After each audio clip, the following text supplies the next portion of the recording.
কি বন্ধুরা, সবাই ভালো তো? আমরা কিন্তু এখনো ভালো আছি, শুধুমাত্র আপনাদের সুস্বাস্থ্য কামনা করে।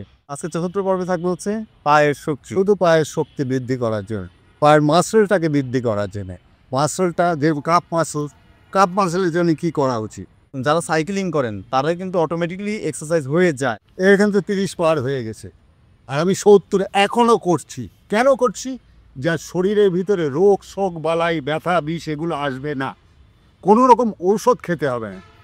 ঔষধ খাবো না জন্যেই আমরা এক্সারসাইজ করি। আপনারাও একটা ওষুধ কিংবা কোন ডাক্তারকেই দেখাতে হবে না। এই সিরিজ ভিডিওতে যেভাবে পার্ট বাই পার্ট দাদু দেখিয়েছে সেইভাবেই কিন্তু করা হচ্ছে এবং তাতে উপকার পাচ্ছি জন্য কিন্তু পঞ্চম পর্বও আসবে। তো আপনারা এই ধারাবাহিক প্রথম থেকে শুরু করবেন আশা করছি। এই কাপ মাসেলের এক্সারসাইজটা অবশ্যই গুরুত্বের সাথে আপনারা ফলো করুন, অবশ্যই উপকার পাবে। তো পায়ের দিকে আমরা দেখি এবার।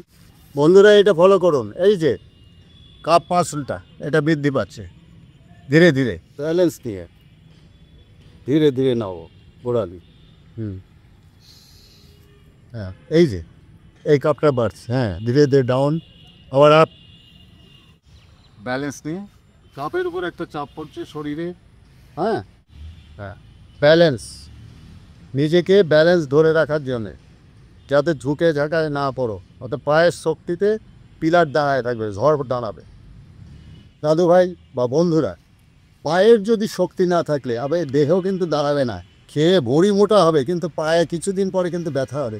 এই ব্যথা বিষ যাতে না হয়, আমরা সেই রোগের থেকে মুক্তি পাওয়ার জন্যে আপনাদের এই যোগগুলো বা এক্সারসাইজগুলো প্রয়োগের উপদেশ দিচ্ছি, যদি অনুরোধটা মানেন।